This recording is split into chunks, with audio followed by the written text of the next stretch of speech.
Is God real? जैसे जैसे मौत करीब आती है वैसे वैसे भगवान याद आने लगता है, खुदा याद आने लगता है। And is nazar for real? Scientific investigations ये बताती हैं कि ऐसी चीज़ों का हमारे ऊपर कोई असर नहीं होता, हमारी ज़िंदगी से कोई लेना देना नहीं। शनि का आपके ऊपर प्रकोप है, मार्केट है इसलिए हो रहा, अनकंटामिनेटेड बकवास। और ये जो टैरो कार्ड आने लगा है या कोई मतलब नहीं है। टैरो कार्ड पुराने अंधविश्वास को नए तरीके से आपको परोसना है और कुछ नहीं। टाइम ट्रैवल का क्या कॉन्सेप्ट है? क्या अभी तक साइंस इस चीज़ को डिस्कवर कर पाया है? क्या हम पास्ट में जा सकते हैं? टाइम ट्रैवल में ये बात बड़ी क्लियर है साइंटिफिकली कि हम पास्ट में नहीं जा सकते। तो ये जो पास्ट लाइफ रिग्रेशन होता है, पास्ट लाइफ कुछ नहीं हो सकता। लोग जो क्लेम करते हैं कि उनको भूत नजर आया, उनको रूह नजर आई, ये सब क्या है? यहाँ की खराबी। कुछ ऐसी जगहें हैं जहाँ साइंस भी अप्लाई नहीं होती है। कई सारी जगह पे, कई बुक्स में, कई फिल्म्स में भी ये दिखाया गया है कि कह देते हैं कि वो डर का धंधा है। हर धर्म के अंदर नफरत भी मौजूद है। जहाँ एक तरफ मोहब्बत मौजूद है, प्यार मौजूद है, उसके ऊपर एम्फेसिस मौजूद है, रैशनैलिटी मौजूद है, वहीं इरैशनल चीज़ें भी मौजूद हैं। धर्म के अंदर इसकी इजाज़त है कि आप गलती कर सकें, इसकी एक गुंजाइश है, क्योंकि आप उस गलती को किसी लेवल के ऊपर सुधार सकते हैं। जब लोग रिलीजन और साइंस को कंपेयर करते हैं, धर्म के अंदर साइंस नहीं तलाश करनी चाहिए और साइंस के अंदर धर्म नहीं तलाश करना चाहिए।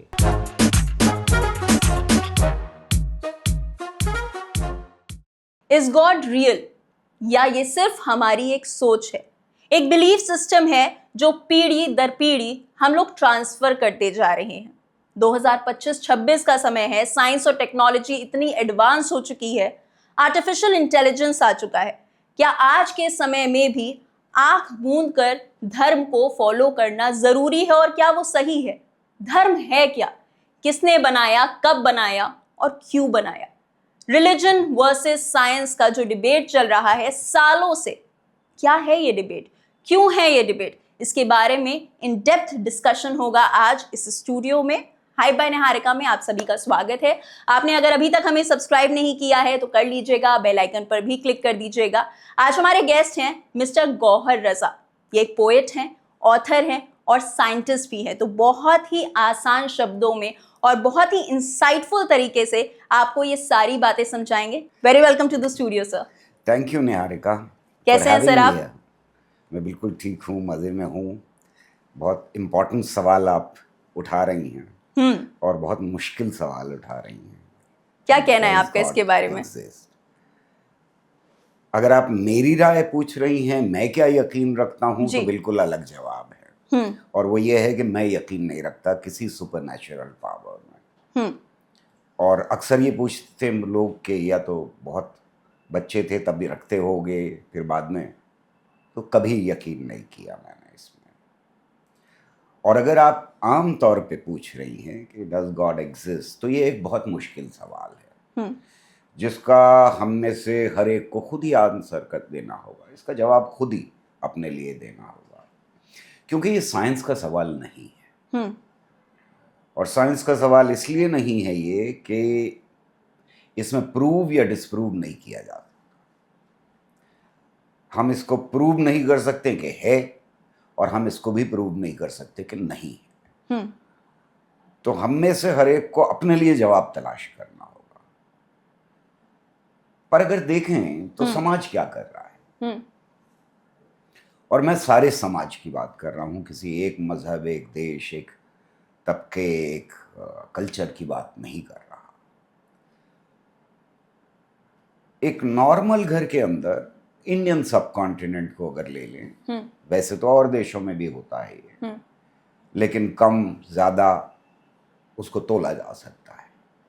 पर इंडियन सब कॉन्टिनेंट में एक घर में एक बच्चा जब आँख खोलता है सुबह को, तो घर में कोई ना कोई बूढ़ा कुछ ना कुछ रिलीजियस काम कर रहा होता है। किसी घर में हनुमान चालीसा हो रहा होगा, किसी घर में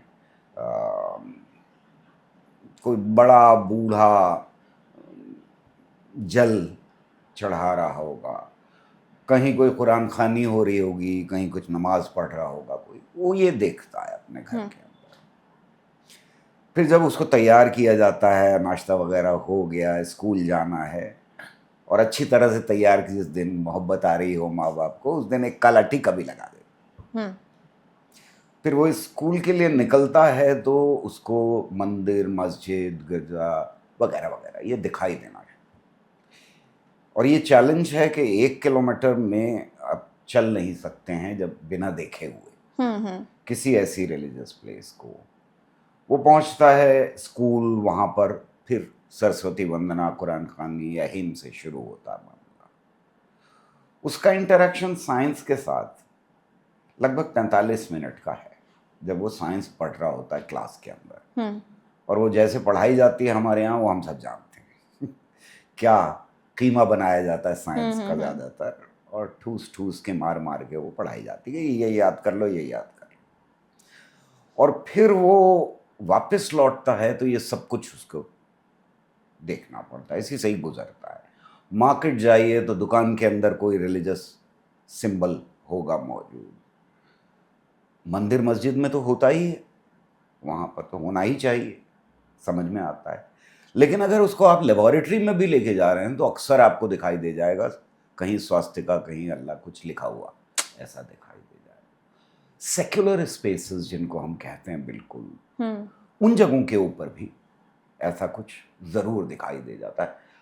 आजकल तो किसी बैंक में भी जाइए अगर, तो वहाँ भी आपको कुछ ना कुछ रिलीजियस। तो मैं इसको कहता हूँ ये बारिश है, सिर्फ माँ बाप नहीं, पूरा समाज हमारा जो है वो एक इंसान के ऊपर जब से उसकी आंख खुलती है, जब से वो समझदार बनता है, पैदा हो जाती है समझ उसके अंदर, तब से और मरने तक एक बम्बार्डमेंट है रिलीजियस मैसेज का, एक कारपेट बॉम्बिंग है रिलीजियस मैसेज। तो इससे बाहर निकलना बड़ा मुश्किल काम है। अब अगर देखें हम तो नॉर्मली हम क्या कहते हैं, कोई बाप माँ किसी बच्चे को पीट पीट करके कह रहे हैं कि तुम्हें डॉक्टर ही बनना है, तुम्हें डॉक्टर ही बनना है, तो कहेंगे यार क्या पीछे, क्यों पीछे पड़े हो, तुम्हारा ख्वाब था डॉक्टर बनना, तुम जबरदस्ती थोप रहे हो उसको अपने बच्चे के ऊपर। लेकिन अगर वो किसी एक रिलीजन में पैदा हुआ है तो हम इसको नॉर्मली एक्सेप्ट कर लेते हैं कि माँ बाप जो हैं और बड़े उसके सारे जो हैं वो उस रिलीजन की तालीम देना शुरू कर देंगे, कोई चॉइस नहीं है उसके पास। तो चॉइस ही खत्म हो गई, यानी उसे यकीन रखना ही रखना। तो इससे बाहर निकलना बड़ा मुश्किल काम है। ये एक तरह का कहना चाहिए कि इंडॉक्ट्रिनेशन शुरू से ही हो जाता है। अगर हम ऐसा समाज लें जो एक यूटोपिया होगा शायद, कि जिसमें हम बच्चे को ना बताएं शुरुआत में कि भाई तुम हिंदू हो, मुसलमान हो, क्रिश्चियन हो, पारसी हो, जीव हो, क्या हो तुम, बल्कि ये कहेंगे अब जब समझदार हो जाओगे सबकी किताबें पढ़ना, चूज कर लेना क्या बनना चाहते हो, यकीन भी रखना चाहते हो या नहीं यकीन रखना चाहते, ये आज़ादी भी दे दें उसको। तो वो एक यूटोपियन समाज जिसकी मैं बात कर रहा हूँ, जो हमारे ख्वाबों ख्यालों में तो हो सकता है, धरती पर मौजूद नहीं है ऐसा कहीं समाज, वो इजाज़त ही नहीं देता इसकी कि आप ना यकीन करें। और क्योंकि ये बहुत पर्सनल मामला हो जाता है, तो अगर जिंदगी की हकीकत से टकराव होता है उसका और डाउट्स पैदा होते हैं, तो पूरे समाज में एक खलबली सी पैदा हो जाती है। और इसके साथ बड़े रिचुअल्स हैं, यानी ये एस्यूम कर लिया जाता है कि आप अपने मजहब के बिना शादी नहीं करेंगे, आप अपनी कास्ट के बिना शादी नहीं करेंगे, तो आपकी बाउंड्रीज बढ़ती चली जाती जैसे जैसे आप बड़े हो रहे हैं। सिर्फ एक सुपर नेचुरल पावर में यकीन नहीं बचता, उसका असर हमारी जिंदगी के ऊपर पड़ता है। हम जिंदगी कैसे गुजारेंगे, हम कहाँ जाएंगे, कहाँ नहीं जाएंगे, हम किसकी पूजा करेंगे, किसकी नहीं करेंगे, हम किसे मानेंगे और किसे नहीं मानेंगे, हम किस तरह का खाना खाएंगे, किस तरह का खाना नहीं खाएंगे, हम कौन से पानी को पाक साफ कहेंगे और कौन से पानी को नहीं कहेंगे, यानी मैं तो अक्सर कहता हूँ कि भाई मैं इलाहाबाद में पैदा हुआ, जिसका नाम अब प्रयागराज हो गया। तो वहाँ जो मैंने पैदा होने के बाद पहला नहान हुआ होगा मेरा, जब मुझे पहली बार नहलाया गया होगा, तो गंगा जल से ही नहलाया गया होगा। वहाँ का हर टैप वाटर जो है वो गंगा जल है, पर टैप से आने वाला पानी जो है वो गंगा जल नहीं है। जब तक आपने उसको गंगा के तट से नहीं लिया है तब तक वो नहीं है। यानी आबे ज़मज़म जो वहां से लाया जाए वही पानी पाक है। जो प्योर वाटर है, जो H2O अगर प्योर है तो वो इस लायक नहीं कि उसको कोई स्पेशल स्टेटस दिया जाए। जो उस जगह का पानी है बस वही है। अब वो कीचड़ भी हो सकता है, उसके बावजूद तो rationality goes for a toss, क्योंकि ये रिचुअल्स भी उसके साथ पैकेज है। ये पैकेज डील आपके पैदा होने से आपको दे दी जाती है, उससे पहले ही आपके हाथ में थमा दी जाती है, आपके दिमाग में ठूस दी जाती है। ये है परेशानी। और इसमें दूसरी बड़ी परेशानी जो एंटर होती है वो ये है कि फिर इसका फायदा उठाने वाले पैदा हो जाते हैं, इसका एक मार्केट डेवलप हो जाता है। वो मार्केट जो है वो ऐसी फैक्ट्रीज को जन्म देता है जहां रिचुअल्स परोसे जाते हैं आपको। ये रिचुअल सही है, ये रिचुअल गलत है, इस रिचुअल में ये करना है और इस रिचुअल में वो करना है। तो फिर पूरा मार्केट तैयार हो गया। अब आपको इस दिन ये रंग की चुन्नी खरीदनी है, मुझे कोई परेशानी नहीं है इस रंग की, लेकिन ये मार्केट के साथ ताल्लुकात जब बढ़ते हैं तो हमें ये भी दिखाई दे रहा है कि अंधविश्वास भी परोसा जाता है, वो भी प्रोडक्ट बन जाता है समाज के अंदर। और जब कोई इसको पावर बैलेंस जो क्रिएट करता है ये मार्केट, इसको चैलेंज करता है, तो फिर उसकी लाइफ भी थ्रेटन होती है, फिर उसकी जिंदगी पे भी बनाती है। ये है परेशानी इसके साथ। और धीरे धीरे अगर देखा जाए कई सारी सिचुएशंस ऐसी भी रही हैं और कई सारी जगह पे, कई बुक्स में, कई फिल्म्स में भी ये दिखाया गया है कि कह देते हैं कि वो डर का धंधा है, कि वो आपको डरा रहे हैं। एक आपके अंदर डर पैदा हो जाता है कि ऐसा नहीं करेंगे तो ऐसा हो जाएगा, और उसी के साथ साथ हर एक गलत काम का एक उपाय भी होता है कि आपसे ये गलती हो गई है, आप इसको ऐसे करके ठीक कर लेंगे, आप कन्फेस कर लीजिएगा जाके फादर से तो आपका सिन ख़त्म हो जाएगा। तो पहली चीज़, गलती करना एक्सेप्टेबल नहीं है, लेकिन अगर हो जा रही है तो आप ठीक भी कर सकते हैं। तो डर भी दिया जा रहा है और उस डर से आप कैसे ओवरकम करते हैं वो भी दिया जा रहा है। बिल्कुल सही कह रही हैं। दो तीन चीज़ें हैं हर धर्म के अंदर। एक तो बहुत अच्छी चीज़ है कि हर धर्म के अंदर खाने का अच्छा इंतज़ाम होता है और वो बड़ी अच्छी बात है। मिलने मिलाने का आपस में इंतज़ाम होता है, जो बहुत अच्छी बात है। लेकिन हर धर्म के अंदर नफ़रत भी मौजूद है। जहाँ एक तरफ मोहब्बत मौजूद है, प्यार मौजूद है, उसके ऊपर एम्फेसिस मौजूद है, रैशनैलिटी मौजूद है, वहीं इरैशनल चीज़ें भी मौजूद हैं। तो आप जो सवाल उठा रही हैं वो बहुत इम्पोर्टेंट सवाल है कि धर्म के अंदर इसकी इजाज़त है कि आप गलती कर सकें, इसकी एक गुंजाइश है, क्योंकि आप उस गलती को किसी लेवल के ऊपर सुधार सकते हैं। यानी कोई सुपर नेचुरल पावर है, वो आपकी ज़िंदगी तय कर रही है, पर वो तय भी नहीं कर रही है। क्योंकि फिर तो ये भी मानना पड़ेगा ना कि गलती जो हुई वो भी लिखा हुआ था, वो भी लिखा हुआ था किस्मत में, तो वो लिखा हुआ नहीं है, फिर उसको सुधारा जा सकता है। यानी वो बेनेवलेंट भी है और वो डंडा भी हाथ में उसके। तो ये दोनों चीज़ें जो हैं ये आपको धर्म की तरफ रखने के लिए ज़रूरी हैं। अगर इतना रिजिड हो जाए धर्म, कोई मज़हब, कोई रिलीजन इतना रिजिड हो जाए कि उसमें गलती सुधारने की जगह ही ना बचे, तो फिर वो फैल नहीं सकता। फैलेगा तो तभी जब गलती सुधारने की भी जगह हो। यानी जिसके आप बिहोल्डन हैं, अगर अंग्रेजी में कहूँ, कि भाई भगवान ने हमें पैदा किया, अल्लाह ने पैदा किया हमको, किसी भी उसमें आतुम ने पैदा किया या दुंडारी ने पैदा किया, ये सारे नाम हैं अलग अलग लोग जो मानते हैं उनके सुपरनैचुरल पावर्स के। सो कोई बुराई नहीं है। बुराई इस बात में है कि हम एक रास्ता बता दें और उस रास्ते को फिर कोई एक्सप्लोर ना कर पाए दूसरा रास्ता। यानी आप इसी रास्ते, ये गलती की है तो यही रास्ता है ठीक करने का, इसके अलावा कोई रास्ता नहीं है ठीक करने का। तब फिर परेशानी की बात होती है, क्योंकि कोई समाज बिना चीजों को एक्सप्लोर किए हुए, बिना नए रास्ते ढूंढे हुए आगे नहीं बढ़ सकता। हमारा एवोल्यूशनरी प्रोसेस ही रुक जाएगा अगर ऐसा हो जाए। तो एक तरफ गलती करने की गुंजाइश पैदा हो गई और दूसरी तरफ पाप धोने की गुंजाइश पैदा हो गई। ये है जो साइंस में पॉसिबल नहीं है। साइंस में आपको अपनी गलती मालूम होना चाहिए, गलती करना ही आगे बढ़ने का रास्ता आपको बताएगा।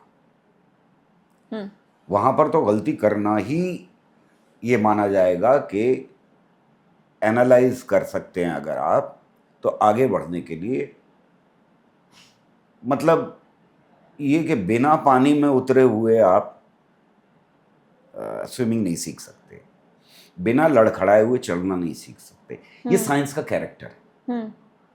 यहाँ ये है कि आपने गलती की तो आपको सज़ा भुगतनी है, और सज़ा भुगतनी है तो उसके निवारण के तरीके मौजूद हैं। वहाँ सिर्फ एक ही है कि आपको एनालाइज करना है, अब नया रास्ता ढूंढो। गलती किस वजह से हो रही है? रॉकेट भेजा था, वो फट गया, नहीं पहुंच पाया उस जगह के ऊपर, तो अब ढूंढो भाई बैठ के कि क्या गलती हुई हो, उसको सुधारो, नए तरीके से करो कुछ। आइंस्टाइन का कहना उसमें बहुत सिंपल सा है कि अगर वही बात बार बार उसी तरह से करते रहोगे तो उसी नतीजे पर पहुंचोगे। इसके समझने के लिए बहुत बड़ा दिमाग नहीं चाहिए। तो नए तरीके तलाश करना ये साइंस में ज़रूरी होता है। ठीक सर, साइंस की बात होती है तो वो हमेशा प्रूफ्स ड्रिवन होता है कि आपने किसी चीज़ को प्रूफ कर दिया है तो बिलीफ हो जाएगा कि एप्पल ऊपर से नीचे गिर रहा था तो हमने मान लिया कि ग्रेविटी है। और जहाँ रिलीजन की बात आती है वो पूरा बिलीफ सिस्टम पे चलता है कि नहीं भी है तो हम उसे चमत्कार मान लेंगे, लेकिन एक बिलीफ रहेगा हमारा किसी भी चीज़ पे, किसी भी रिचुअल पे, वो चलता रहेगा। तो जब लोग रिलीजन और साइंस को कंपेयर करते हैं, इजंट इट लाइक कि you are comparing oranges with apples? ज़रूरत कहाँ से पैदा हुई इन दोनों को कंपेयर करने की? बिल्कुल सही कह रही हैं आप कि ये, मेरा कहना ये है और बड़ी सिंपल लैंग्वेज में है कि धर्म के अंदर साइंस नहीं तलाश करनी चाहिए और साइंस के अंदर धर्म नहीं तलाश करना चाहिए। हमें रिलीजन को अलग रखना चाहिए, सारे रिलीजन को अलग रखना चाहिए और साइंस को अलग रखना चाहिए। मेरे दिमाग में जब मैं इन सवालों से उलझ रहा था, तो क्योंकि साइंस पढ़ी हुई है इसलिए डेफिनेशंस और कैटेगरीज बनाना ये वो हमेशा आपकी सोच का एक हिस्सा हो जाता है। तो मैं ये तलाश कर रहा था कि हम दिन भर सैकड़ों सवाल पूछते हैं, बिना सवालों के हमारी जिंदगी नहीं गुजर सकती। कब ये पॉडकास्ट खत्म होगा, आपका नाम क्या है, वो चीज़ कहाँ रखी हुई है, ये क्यों गर्म नहीं है, ठंडी क्यों हो गई कॉफ़ी, वगैरह वगैरह, इस तरह के हम सवालों के बिना नहीं रह सकते। तो क्या सारे सवाल एक जैसे हैं? क्या हम कैटेगरीज बना सकते हैं सवालों की? तो मुझे ये लगा कि दो तरह के सवाल हैं। एक वो सवाल हैं जिनकी जिंदगी बहुत कम है, यानी ये क्यों ठंडी हो गई, आप इसको गर्म कर दीजिए अवन में रख करके, सवाल की जिंदगी भी खत्म हो गई। मैंने पूछा आपका क्या नाम है, आपने नाम बताया, सवाल भी खत्म, उसकी जिंदगी ही छोटी है और जवाब मिल गया।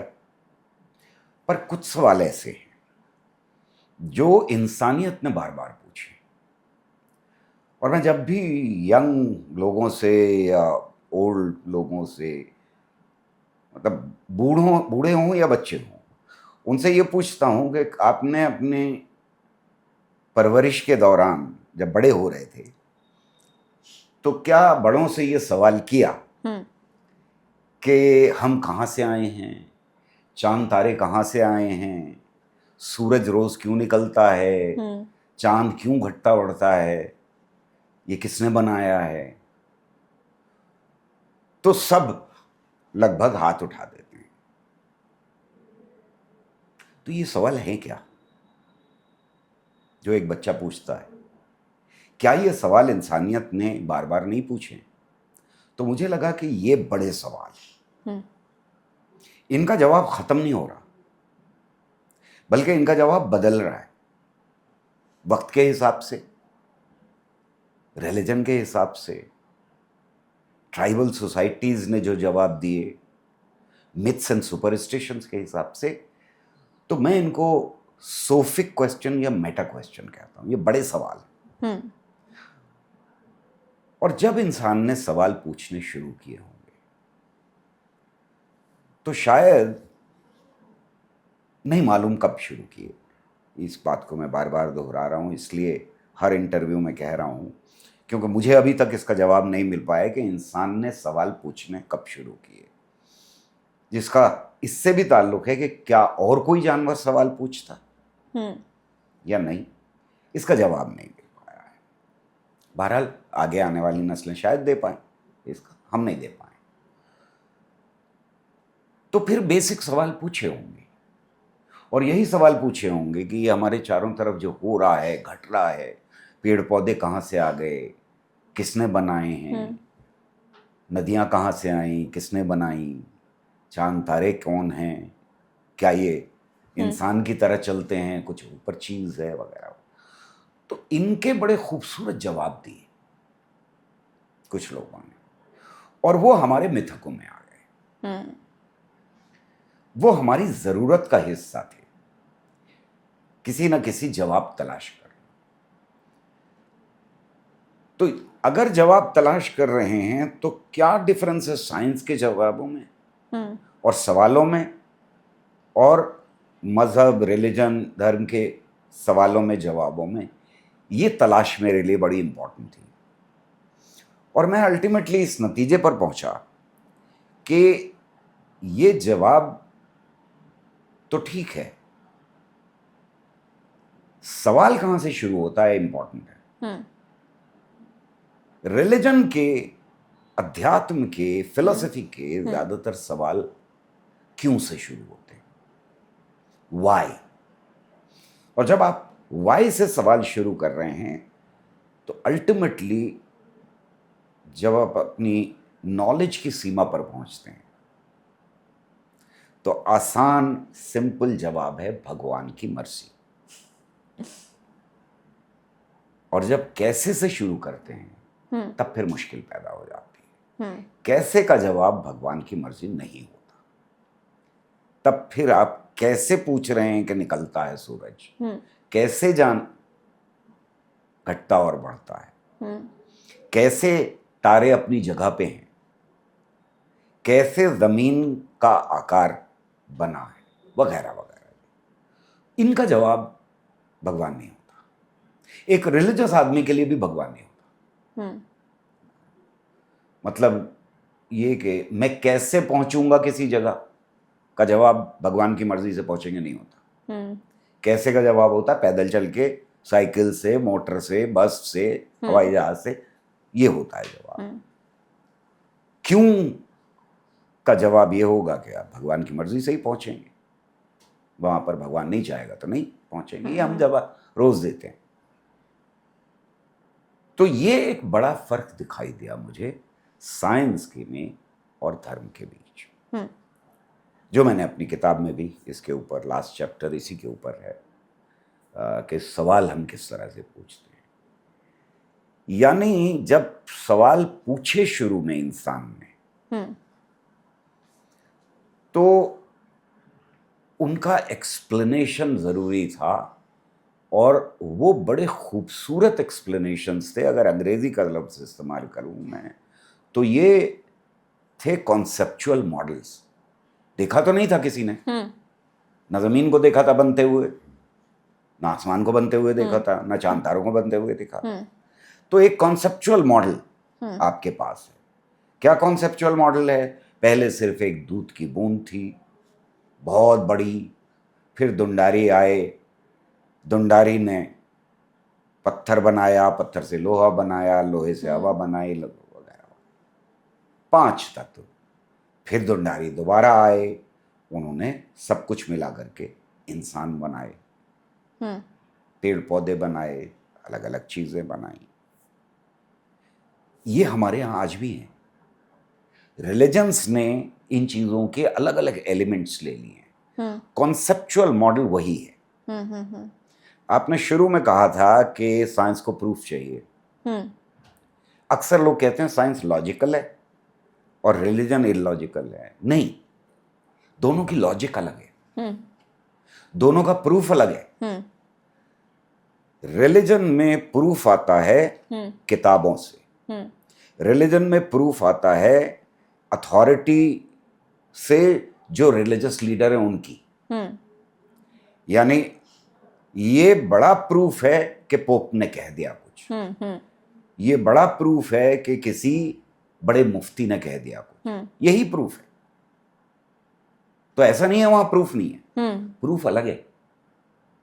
साइंस में प्रूफ हम तलाश करते हैं अपनी आसपास की कंडीशंस में।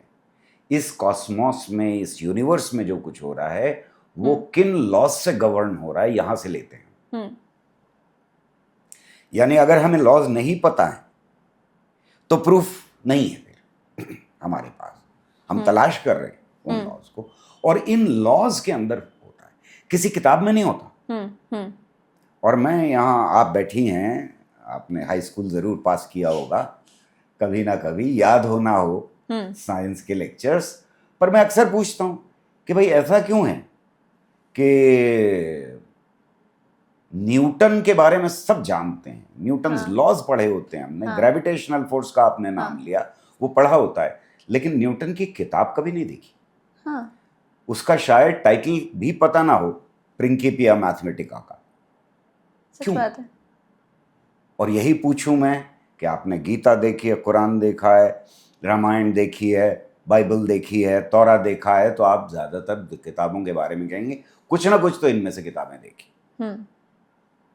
साइंस में हम न्यूटन की उस किताब को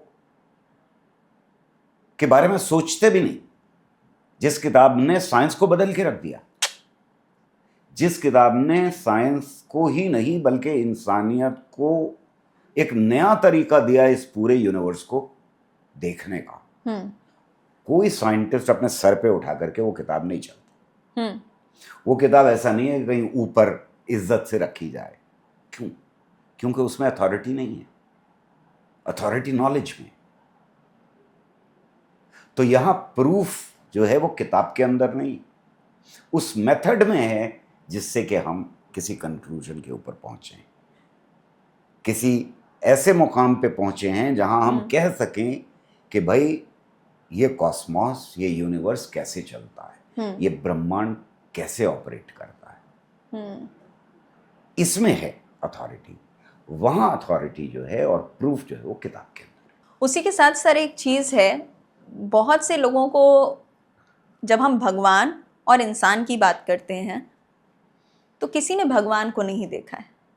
आप सुनते चले आ रहे हैं, जैसे कि आपके माता पिता ने आपको बताया, आप मंदिर जाते हैं, मस्जिद जाते हैं, आप वहाँ उस चीज़ों के बारे में सुनते हैं। क्या भगवान एक कॉन्सेप्ट है जो ह्यूमंस ने बना दिया, हम इंसान ने बना दिया, कि आपको वहाँ से पावर मिलेगी, एक आपका कल्चर बन जाता है, you have somebody to look up to and fall back upon, या फिर सच में भगवान जैसा कुछ है जिसने इस पूरी कायनात को बनाया है? देखिए, ये सवाल तो हम में से हर एक को पूछना ही होता है कभी ना कभी। मैंने भी अपने फादर से पूछा, अलीगढ़ में दीनियात पढ़ाई गई हमें, वो रिलीजियस उसका पीरियड होता था एक, जिसको दीनियात कहा जाता था। तो वहाँ से सुन के आए कि अल्लाह मियाँ हैं और अल्लाह मियाँ ने ये सारी कायनात बनाई है और इंसान को बनाया है। वो पूरी कहानी पढ़नी थी और इम्तिहान में आती, वो जाहिर है। तो घर आए, पूछा, तो अब्बा ने ये जवाब दिया, क्योंकि वो एथीस्ट थे, नास्तिक थे, कि बेटा जब बड़े हो जाओगे तो खुद समझ लेना। लेकिन मैं नहीं मानता, और मैं ये मानता हूँ कि इंसान खुद बना और उसने बनाया भगवान अल्लाह को। फिर उसके बाद जो उन्होंने कहा था वो मैं बार बार अपने उसमें रिपीट करता हूँ कि देखो बेटा, ऐसा है कि अगर एक बार किसी सुपरनैचुरल पावर को मान लिया, किसी ताकत को मान लिया तुमने, तो फिर किसी के साथ अच्छाई करो या बुराई करो, दोनों बराबर हो जाती हैं, क्योंकि उसके नाम पे कर रहे हो। किसी का कत्ल करो उसके नाम के ऊपर, वो भी जायज़, और उसके नाम के ऊपर किसी बूढ़े को रास्ता पार करा दो, वो भी जायज़। दोनों बातें एक जैसी हो। तो ये बात तो दिल को लग गई मेरे, और तब से, उसके बाद से मुझे कभी किसी सुपरनैचुरल पावर की ज़रूरत नहीं पड़ी। पर एक आम इंसान के लिए आप बिल्कुल सही सवाल उठा रही हैं कि रिलीजन की क्या ज़रूरतें हैं, वो क्या ज़रूरत पूरी करता है। यानी अगर मैं एक आम इंसान हूं तो मैं दोनों तरह से सोचता हूं। एक हिस्सा मेरे जहन का, बिल्कुल दिमाग का, सोच का पूरी तरह से रैशनलिस्ट होता है। यानी मैं इस वक्त खाना खाऊंगा या नहीं खाऊंगा और खाने में क्या खाऊंगा, इसके लिए मुझे कोई सुपरनैचुरल पावर को इन्वोक नहीं करना होता। पर बहुत सारी और चीज़ों के लिए मुझे सुपरनैचुरल पावर को इन्वोक करना पड़ता है, उसमें यकीन करना होता है।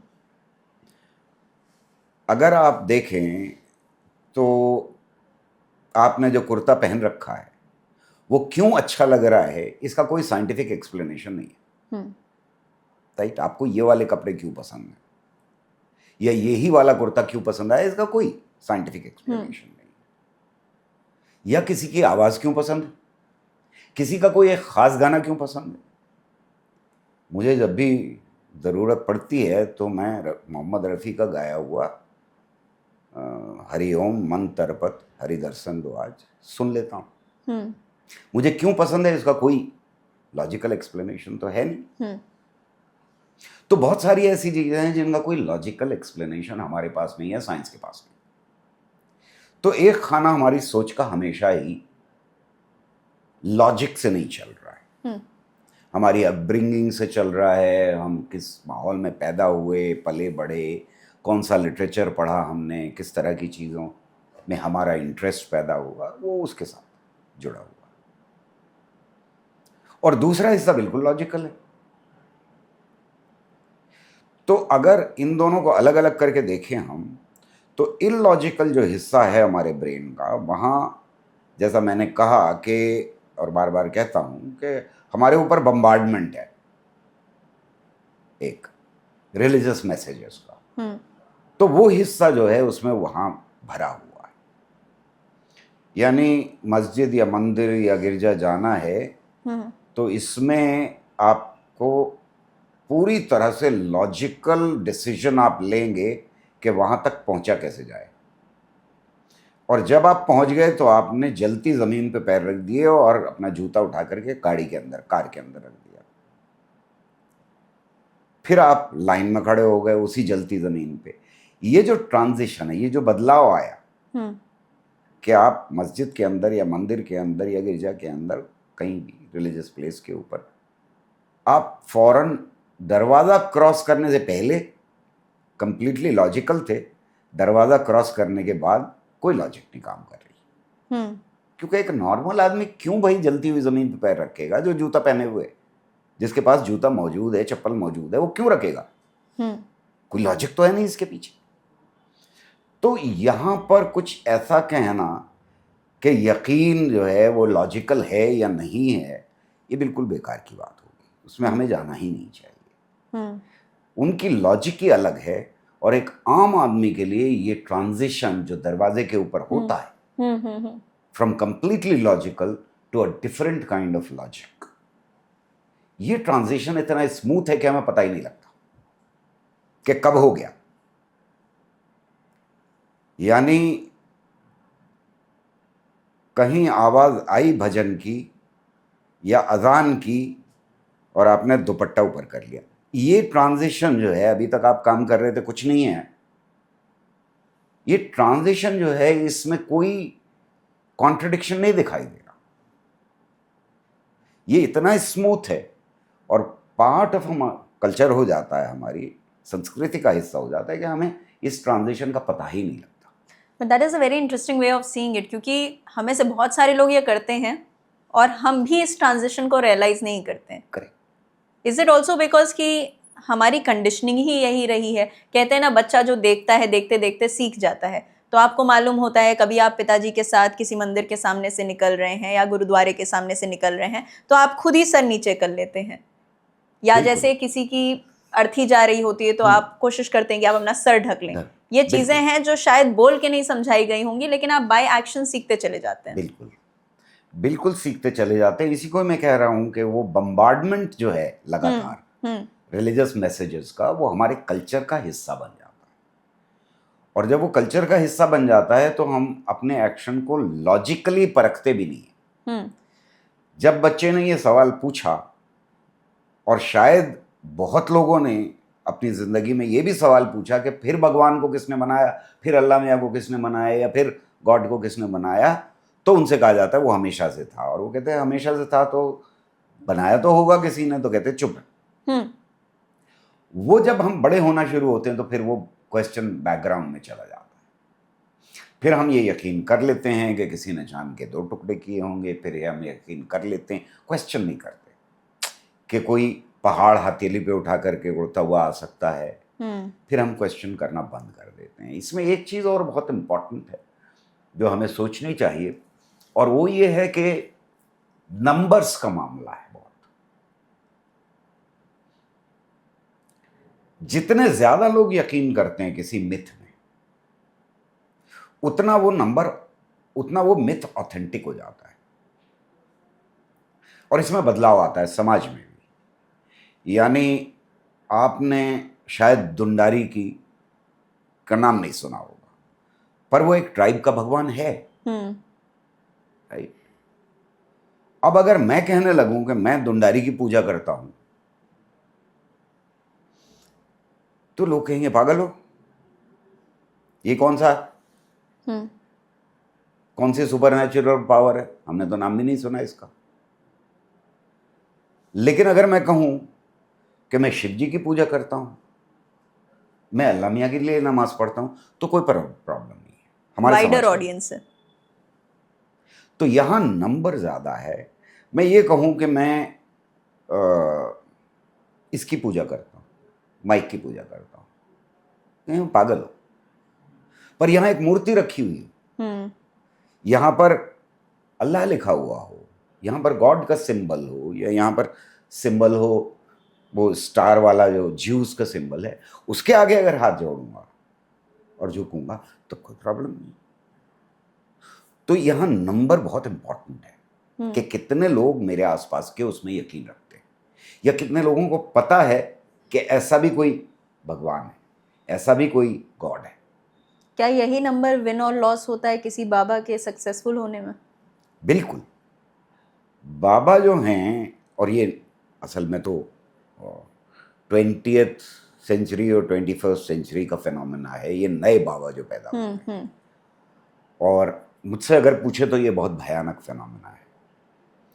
इसलिए कि इन बाबाओं ने, जब हम अपने देश के अंदर साइंटिफिक इंस्टीट्यूशंस बना रहे थे, यूनिवर्सिटीज़ क्रिएट कर रहे थे, साइंस एंड टेक्नोलॉजी लोगों तक पहुंचाने की कोशिश कर रहे थे, तो इन्होंने एक मार्केट तलाश किया जो सुपरस्टिशंस का मार्केट था। और ये बाबा का मतलब हिंदू बाबा नहीं है। बहुत सारे लोग यहाँ समझते हैं कि बाबा का मतलब ही हिंदू बाबा है। बाबा पाकिस्तान में भी बाबा ही कहलाते हैं, बांग्लादेश में भी बाबा ही कहलाते हैं। ये बाबा जो थे, जो नए दौर के उठे हैं, जो बहुत सारे नाम आपने सुने होंगे इस बीच में, इन्होंने देखा कि सुपरस्टिशंस का एक मार्केट और फैक्ट्रीज क्रिएट कर ली, बहुत सारी जमीनों पे कब्जा किया, जगह जगह आश्रम बनाए, लोगों को ट्रैप किया, और क्या परोसा प्रोडक्ट क्या था? सुपरस्टिशंस थे, अंधविश्वास थे। और ये इतना दूर से हटके देखें तो हंसी ही आएगी कि कोई कह रहा है कि भाई अगर तुम लौकी का जूस पियोगे तो सब कुछ ठीक हो जाएगा। तो कोई साइंटिफिक एक्सप्लेनेशन नहीं है इसका। और CSIR यानी council of scientific and industrial research का एक आदमी लौकी पी के मर गया, पर यह बिका आइडिया। अभी भी बहुत सारे जो वो होते हैं वहाँ आपको करेले और लौकी के जूस मिल जाएंगे, जो सुबह को लोग टहलने आते हैं वो पीते हैं उसको। किसी बाबा ने कह दिया कि तुम खीर खा लो, अब उसको शुगर थी, वो मर गया बेचारा। किसी बाबा ने ये कह दिया आपसे कि 10 रुमाल खरीदना या 11 रुमाल खरीदना, उनमें से एक अपनी जेब में डालना, दूसरे बाकी लोगों को बांट देना, सब कुछ ठीक हो जाएगा। कोई कह रहा है कि कोको कोला रख देना अपने फ्रिज में, तब सब कुछ ठीक हो जाएगा, या तुम्हारी तिजोरी में एक पैसा नहीं है। तो ये मार्केट था एक, जिसको इन्होंने केटर किया। इन्होंने नए प्रोडक्ट्स बनाए, पुराने प्रोडक्ट्स के न्यू रैपर्स बनाए, थोड़ा बदलाव इधर किया, थोड़ा बदलाव उधर किया, और लोगों को परोसा। ये बाबा इतने ताकतवर हो गए कि एक तो पाकिस्तान में बाबा था जिसने चैलेंज किया कि हमें कुर्बानी भी देना आती है और हुकूमत भी चलाना आती है, इसलिए हम आ रहे हैं। और ये उसने वहां के FM रेडियो पे चैलेंज किया। ये अलग बात है कि वो कोको कोला बाबा नाम था उनका, वो गायब हो गए, लेकिन ये कि हमारे यहाँ बाबा हैं। और अगर आप इनको देखें, बाबा या बीबी जो भी कहें, बीबियाँ भी हैं, तो अगर आप इनकी प्रॉपर्टी को देखें इस वक्त देश के अंदर, तो न सिर्फ ये कि इनकी प्रॉपर्टी इतनी है कि अगर शुरू के 10 बाबाओं की प्रॉपर्टी को एक्वायर कर लिया जाए तो इस देश का हर एक बच्चा फ्री 1 साल तक पढ़ाई कर सकता है। और हर बच्चे को लगभग 30,000 रुपए के, मैं कैलकुलेट कर रहा था, 27,000 आता है। हर एक बच्चे को 27,000 रुपए का स्कॉलरशिप मिल सकता है, यानी पूरे देश के बच्चों को पढ़ाया जा सकता है। ये बाबा इतने ताकतवर हो गए क्योंकि इनके पीछे जनता थी कि अब ये धमकी देने लगे पॉलिटिकल लीडरशिप को भी, और पॉलिटिकल लीडरशिप को छुप करके इनके पैर छूने पड़ गए। और हमें मालूम है कि एक बलात्कारी बाबा जो है, 2 तो अंदर थे जिनको पेरोल बार बार मिलता रहता है, 11 मिनिस्टर पैर छूने गए एक दिन पहले जब वो जेल जा रहा था। यानी बलात्कार के जुर्म में जेल जा रहा है और 11 मिनिस्टर उसके पैर छूने जा रहे हैं। तो यहाँ कहीं ना कहीं तो गठबंधन पैदा हुआ है इनका आपस में। और इसी के साथ हमें दिखाई देता है कि क्रोनी कैपिटल का गठबंधन। तो ये नेक्सस जो क्रिएट हुआ है, ये देश के लिए, किसी भी देश के लिए बहुत भयानक है। क्योंकि अब बाबा जो हैं वो न सिर्फ मिलिट्री को प्रवचन देते फिर रहे हैं, बल्कि हर साइंटिफिक और एजुकेशनल इंस्टीट्यूशन में भी दखल अंदाजी कर रहे हैं। एक बाबा तो अभी उनके ऊपर अवैध घी बेचने का इल्ज़ाम लगाए और जुर्माना लगाए। वो अपने को ठीक नहीं कर पाए, बाकी सबको ठीक करते फिर रहे हैं। तो उनकी 25,000 करोड़ से ऊपर का टर्नओवर है उनका अपना। तो ये ऐसा क्यों होता है? अब कोई पढ़ा लिखा इंसान, क्योंकि जो उन लोगों की फॉलोइंग है वो सिर्फ, मैं ये नहीं मान सकती कि छोटे तबके के लोग, गरीब तबके के लोग उनको फॉलो कर रहे हैं, बिजनेसमैन उन्हें फॉलो कर रहे हैं, इंडस्ट्रियलिस्ट फॉलो कर रहे हैं, पढ़े लिखे नौजवान, बड़े बूढ़े सब फॉलो कर रहे हैं। ऐसी क्या चीज़ हो जाती है कि आपकी सोच पर ऐसी लगाम लग जाती है कि ये जानते हुए कि सामने वाला गलत काम कर रहा है या रेप का इल्ज़ाम लग चुका है, प्रूफ हो चुका है, जेल जा रहा है, पैरोल पे बाहर आए थे तो झांकियाँ लगती हैं उनके लिए, तो ये सोच कहाँ मर जाती है, ये जो रैशनल थिंकिंग होती है कहाँ मर जाती है कि ये जानने के बाद कि जब इंसान ने इतना गलत कर दिया, प्रूफ हो गया, उसके बाद भी आप उनका गान नहीं ख़त्म कर पा रहे हैं। इसमें 3 तरह के लोग हैं, हाँ, जो बाबाओं के फॉलोअर्स हैं। एक वो हैं जिनको खरीदा गया है, और वो बहुत सारे बाबाओं के ऊपर लगातार स्टोरीज आती रही हैं कि किस तरह से वो खरीदते हैं लोगों को, यानी चमत्कार दिखाने के लिए खरीद रहे हैं। किसी का कैंसर ठीक करने का वो कह रहा है तो वो खरीदे हुए लोग बसों में भर के ला रहे हैं, उनको पैसे दे रहे हैं उनको। वो एक तरह के लोग हैं। दूसरी तरह के वो लोग हैं जो सही में यकीन रखते हैं, जिनका बारे में मैं बात करता हूँ अभी। और तीसरी तरह के वो लोग हैं जो किसी ना किसी फ़ायदे के लिए वहाँ जा रहे हैं। यानी बाबाओं के सेंटर जब बड़े स्ट्रॉन्ग हो गए हमारे देश के अंदर, तब फिर इन बाबाओं ने बहुत सारे काले धंधे करने शुरू कर दिए। यानी अवैध पैसे को वैध पैसा बनाने का सबसे आसान तरीका इनके पास है। तो आप ब्लैक मनी को वाइट मनी में कन्वर्ट करना है तो बाबाओं के आश्रम चले जाइए। स्टोरीज आ चुकी किस तरह से वो किया जाता है। अगर आपको, क्योंकि पॉलिटिशियंस के साथ नेक्सस है क्रोनी कैपिटल का, बीच में बाबा हैं, तो आपको ठेके चाहिए उसके लिए, आपको ट्रांसफ़र चाहिए अच्छी जगह के ऊपर तो उसके लिए। तो ये जो हिस्सा है बाबाओं के साथ जो पैर छू रहा है, ये तो किसी ना किसी लालच में, और उसकी लालच पूरी हो रही। जो ये हिस्सा है बीच का, जो यकीन रखता है उन बाबाओं के चमत्कार में, वो है जो वल्नरेबल। अक्सर देखने को हमें मिलता है कि जब बच्चा एग्ज़ाम देने जा रहा है तब उससे कहा जाता है कि यार प्रसाद चढ़ा देना, है ना, 2 नमाज ज़्यादा पढ़ लो, अच्छे नंबर आएंगे, पूजा कर लो, पाठ कर लो, कुछ इबादत कर लो, जो भी कहा जाता है उससे। उस वक़्त वो वल्नरेबल होता है, उसके पेरेंट्स भी वल्नरेबल होते हैं। अगर इस वल्नरेबिलिटी को हम देखें तो हमारे समाज में बढ़ी है, और इसलिए बहुत सारे लोग ऐसे हैं जो इन बाबाओं के पीछे गए कि शायद हमारी परेशानी ये हल कर देंगे।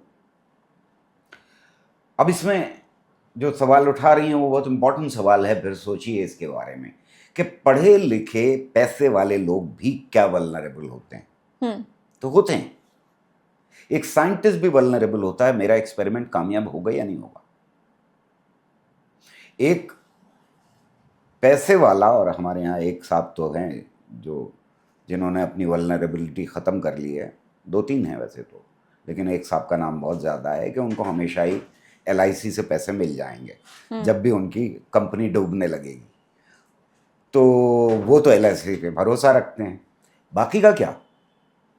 जिसने पैसा लगाया, रोज़ ऊपर नीचे दाम जा रहे हैं शेयर मार्केट में, तो वो वल्नरेबल हैं। ये लोग ज़्यादा अकीदत के साथ जाते हैं।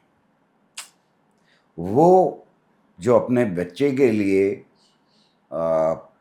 50 लाख दे रहा है कि वो डॉक्टर बन जाए, वो वल्नरेबल भी उतना ही। वो ज़रूर जाएगा ऐसी जगह के ऊपर, क्योंकि उसे कॉन्फिडेंस नहीं है अपने ऊपर, क्योंकि वो अपने एक्शंस के लिए खुद जिम्मेदारी नहीं लेने को तैयार है। वो कोई ना कोई तलाश कर रहा है जो जिम्मेदारी ले ले, अपनी सक्सेस के लिए कोई और जिम्मेदार हो जाए।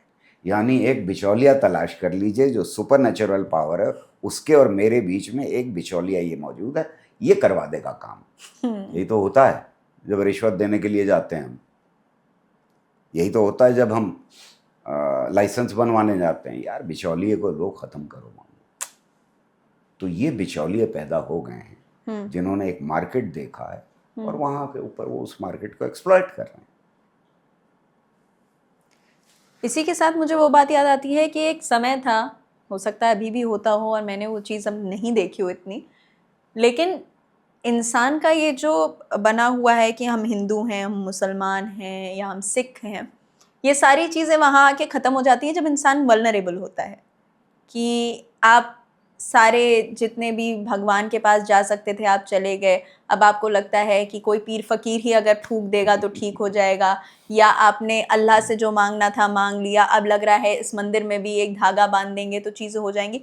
तो वो जो लाइंस हैं जो आपको रिलीजियसली डिफ्रेंशिएट करती हैं वो ब्लर हो जाती हैं जब आप वल्नरेबल होते हैं। इसके बारे में आपका क्या बिल्कुल कहना है? सही कह रही हैं कि एक वल्नरेबल आदमी, किसी को कैंसर हो जाता है, उसको दे दिया आपने जवाब डॉक्टरों ने कि भाई अब कुछ नहीं कर सकते, तो एक तरफ तो डॉक्टर वल्नरेबल है कि अब कुछ नहीं कर सकते, अब तो दवा काम नहीं करिए, दुआ अब काम करे। दुआ काम करेगी इसमें। तो अब दुआ करने के लिए तो फिर कहीं भी जाएगा वो, उससे कोई कह देगा कि ये जो मीठी गोलियां हैं ये खिला दो, बहुत सारे ठीक किए हैं मैंने, उससे कहेगा कोई जड़ी बूटी खिला दो, तो उस वक्त वल्नरेबल हो वो भी कर लेगा। उससे कहे यहाँ पर एक चादर चढ़ा दो, चादर भी चढ़ा देगा। तो ये वल्नरेबिलिटी जो है समाज के अंदर जैसे जैसे बढ़ेगी वैसे वैसे रिलीजन का असर बढ़ेगा, धर्म मजहब ज़्यादा आम होते जाएंगे, और इस बीच में वल्नरेबिलिटी बढ़ी है लोगों की। जॉब्स गए हैं, नहीं है उनके पास, शाम को जॉब होगा नहीं होगा आपके पास पता नहीं है। जो जो नए तरीके निकाले गए हैं जिसमें गवर्नमेंट जॉब्स ख़त्म ही हो गए हैं, जो सिक्योर्ड जॉब्स थे तो ख़त्म ही हो गए बिल्कुल। तो ऐसे समाज के अंदर वल्नरेबल जितना ज़्यादा होगा उतना ज़्यादा बढ़ेगा। पर coming back to the question with which we had begun, कि साइंस में और धर्म में फ़र्क क्या है, तो बहुत सारे फ़र्क, मंडेन फ़र्क है, उनके ऊपर ध्यान देना चाहिए। और मैंने किताब में एक ख़ास तौर से बच्चों के लिए एक टेबल बना दी है, लगभग 30-29 के करीब डिफरेंसेस मैंने निकाले हैं उसमें। और वहाँ पर एक बड़ा फ़र्क ये है कि धर्म में हम किताबों में ऑथेंटिसिटी तलाश करते हैं, वहाँ पर देखते हैं कि क्या सही है और क्या गलत है। जैसे मान लीजिए कि कोई मसला आ जाए कि भाई ये शादी वैध है या अवैध है, तो वो हम रिलीजियस टेक्स्ट में देख करके पता करेंगे कि क्या है। यानी रिलीजियस टेक्स्ट जो ओल्डेस्ट नॉलेज है वो सबसे ज्यादा ऑथेंटिक है, और जिसने उसको मास्टर किया है वो सबसे ज्यादा ऑथेंटिक है। पर अगर ये माने कि भाई किसी को कैंसर हो गया तो आप उसको क्या सलाह देंगे? ये तो नहीं सलाह देंगे कि भाई जो बहुत ही पुराना वाला डॉक्टर है या पुरानी वाली किताब है उसमें जाके ढूंढो। आप यही कहेंगे ना कि ऑल इंडिया इंस्टीट्यूट जाओ, किसी कैंसर इंस्टीट्यूट जाओ, वहाँ पर इलाज हो सकता है शायद तुम्हारा। क्यों? इसलिए कि आपको यकीन है कि वहाँ पर लेटेस्ट मशीन्स होंगी, लेटेस्ट नॉलेज बेस्ड टेस्ट होंगे, वहाँ के डॉक्टर्स ने लेटेस्ट जो रिसर्च आई है कल जो छपा है वो उसे मालूम होगा। तो साइंस में latest knowledge is most authentic. धर्म मजहब रिलीजन के अंदर oldest truth is eternal truth, सबसे ज्यादा ऑथेंटिक, सबसे ज्यादा पुराना। यहां आज की नॉलेज आज की, और कल शायद वो पुरानी हो जाए। साइंस में, साइंस के अंदर हम प्रोग्रेस कर ही नहीं सकते जब तक हम अपने प्रीडेसेसर्स को गलत साबित ना करें। यानी कॉपरनिकस ने किताब लिखी, उसने टॉलमी और अपने सारे प्रीडेसेसर्स को गलत साबित किया कि ज़मीन घूम रही है। उसको प्रूव किया दूरबीन घुमा करके, वहाँ भी प्रूफ ये हुआ कि भाई अब ये क्या बचा है, ये तो कुछ है ही नहीं, हमें समझ में नहीं आ रहा ये सब कुछ बंधा हुआ कैसे, चांद तारे सूरज। तो उसको न्यूटन को कहा कि नहीं भाई, न्यूटन की समझ पूरी नहीं थी, आइंस्टाइन ने बताया थियोरी ऑफ रिलेटिविटी। आइंस्टाइन को हबल ने और लामात्र ने गलत साबित किया कि आपकी इक्वेशन सही नहीं है। तो यहां पर लगातार पुरानी नॉलेज को चैलेंज किया जाता है। धर्म के अंदर पुरानी नॉलेज को अगर चैलेंज किया जाए तो बड़ी क्राइसिस पैदा हो जाती है। यानी अगर कोई कहे कि रामचंद्र जी अयोध्या में नहीं पैदा हुए थे और साबित करने पे उतर आए, तो धर्म वाले क्या करेंगे उसके साथ? पॉसिबल ही नहीं है, एक्सेप्टेंस ही नहीं हो सकती उसकी। मोहम्मद साहब ने चांद के 2 टुकड़े नहीं किए, कोई प्रूव कर दे इस पे, तो मुसलमान क्या करेंगे उसके साथ? क्रिश्चियंस अगर उनसे कहा जाए कि नहीं साहब वो तो डॉक्टर बहुत अच्छे थे, क्राइस्ट मुर्दों को जिंदा नहीं कर सकते थे, ये मिथ है, क्या करेंगे उसके साथ? तो वहां पर जो रिसर्च है वो आप उसी पैराडाइम के अंदर ही कर सकते हैं जो पैराडाइम बता दिया गया है। जो बता दिया गया ढांचा ये है, इसके अंदर रिसर्च कर लीजिए।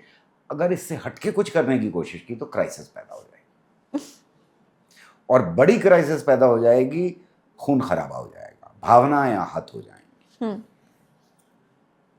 साइंस में आज अगर मैं प्रूव करूं कि आइंस्टाइन ने गलत इक्वेशन दी थी, या हबल ने गलत कहा था, लामात्र ने गलत कहा था, या